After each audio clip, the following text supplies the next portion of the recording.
Semana passada eu estava estudando uma decisão do STJ, que é o Superior Tribunal de Justiça, em um recurso especial em que eu me lembrei de diversas famílias, diversas pessoas que já conversaram comigo dizendo que têm suas holdings familiares, mas que na verdade elas possuem uma fake holding.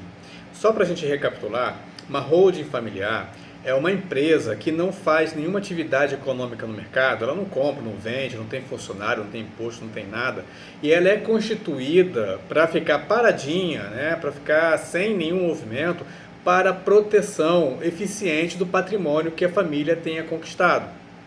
Essa proteção, né, é contra vários terceiros interessados nesse patrimônio. Governo com pagamento de impostos, seja na transmissão desse patrimônio ou para quem tem imóveis alugados, né, dessa receita de aluguel, contra o inventário, né, o processo do inventário, que aí o Estado vai cobrar o ITCMD, né, paga-se honorários a profissionais que realizam essa atividade, honorários junto ao cartório para poder elaborar uma escritura, para fazer o registro desses imóveis. Protege contra genros e noras indesejáveis, né? Pessoas que fazem parte ali da família, mas que não são muito engajadas, não são muito queridas, né? Mas são toleradas porque são os cônjuges dos filhos, né? Então, assim, a holding familiar oferece uma série de proteções, uma série de benefícios, né, para as famílias na proteção do seu patrimônio. Uma fake holding, né, já não oferece o mesmo grau de proteção. Como é que a gente identifica que a família possui uma fake holding? Essa família, né, ela tem uma fake holding quando a gente observa que todos os integrantes dessa família participam dessa empresa. E normalmente os pais são majoritários, eles possuem a maior parcela dessa empresa na expectativa de não perder o controle sobre ela e sobre o patrimônio que estiver ali dentro. Por que ela é uma fake holding? Porque ela não vai proteger essa família, por exemplo, de um processo do inventário. Porque as cotas, né, essa participação que os pais possuem dentro da empresa, faz parte do acervo patrimonial que eles têm, que eles detêm. Então, quando acontece a sucessão, né, quando os pais passam, né, dessa vida para, né, vão embora daqui, os filhos precisam fazer o inventário daquelas cotas que pertenciam aos pais. E aí, quando é realizado o processo do inventário e o Estado vai apurar o imposto da herança, que é o ITCMD, e enxerga que dentro dessa empresa possui imóveis, o que o Estado vai decidir?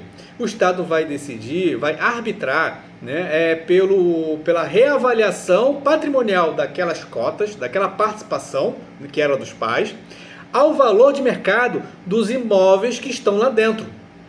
Eu sempre falo isso, dou sempre essa explicação, né, para as famílias, para chamar a atenção de que essa fake holding, na verdade, não protege o patrimônio que eles querem. Assim, eu sei que existem alguns casos que essas empresas elas foram constituídas, mas no intuito de ser uma administradora de bens, para poder baixar a carga tributária no recebimento de aluguéis. Mas é um sistema, é uma empresa, né, que não oferece, né, o potencial, né, o maior potencial de proteção, como uma holding familiar que é constituída, né, dentro de um método específico, com o qual eu trabalho, que vai oferecer o máximo de proteção para a família, principalmente em evitar que o inventário venha a acontecer.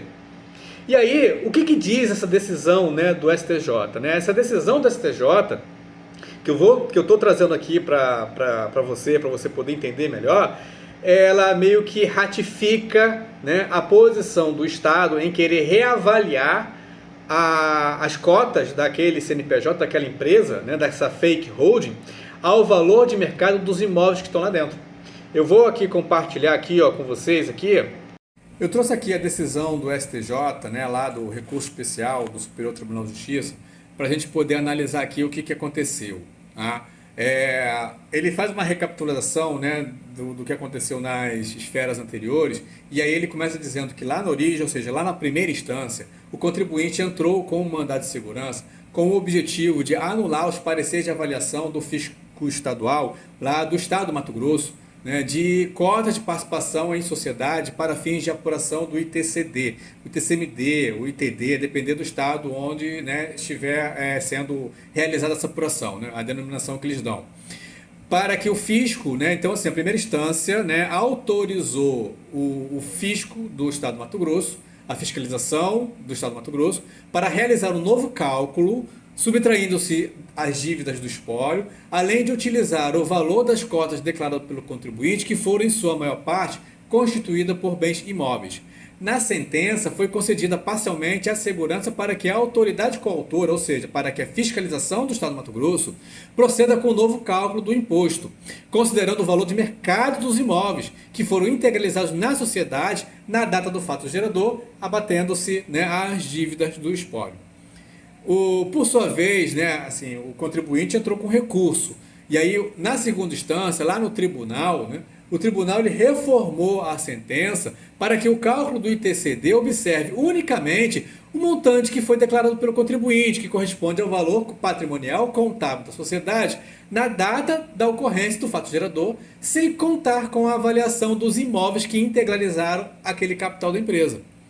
Desse modo, o fisco poderá afastar o montante declarado pelo contribuinte, apurado com base no valor patrimonial, obtido com a divisão do patrimônio líquido da sociedade pela quantidade de cotas representativas do capital integralizado, quando verificar, como o fez nessa situação, que não foram apurados isoladamente os valores de mercado dos bens imóveis que integralizaram esse capital na forma do artigo 148 do Código Tributário Nacional.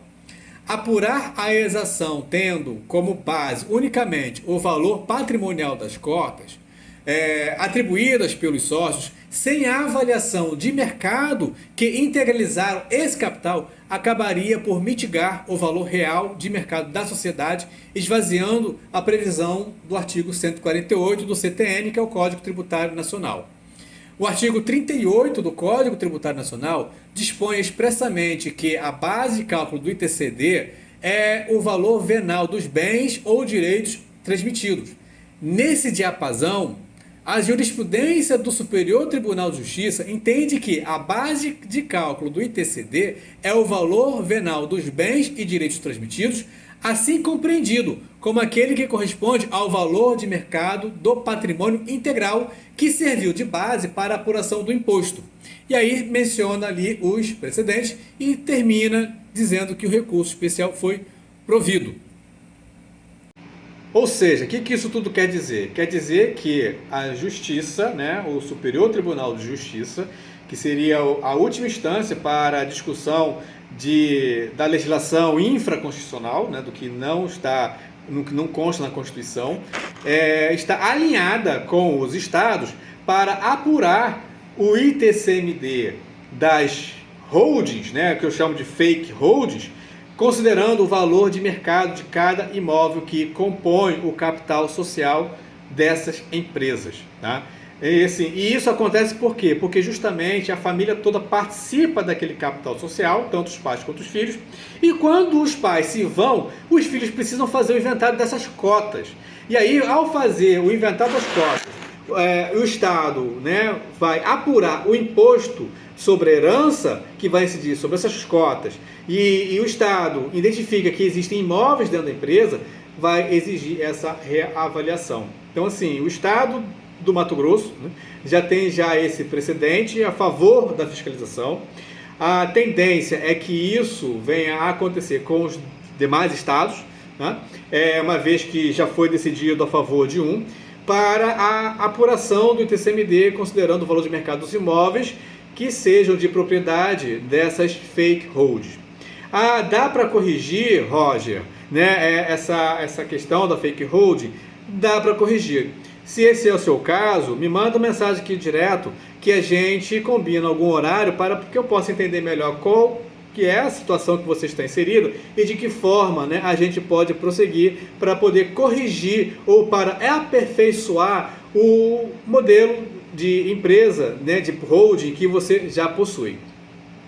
Meu nome é Roger Belisário, eu sou consultor tributário e meu maior objetivo é evitar que as famílias tenham que realizar o inventário por meio de um sistema de proteção patrimonial, utilizando como principal ferramenta a holding familiar.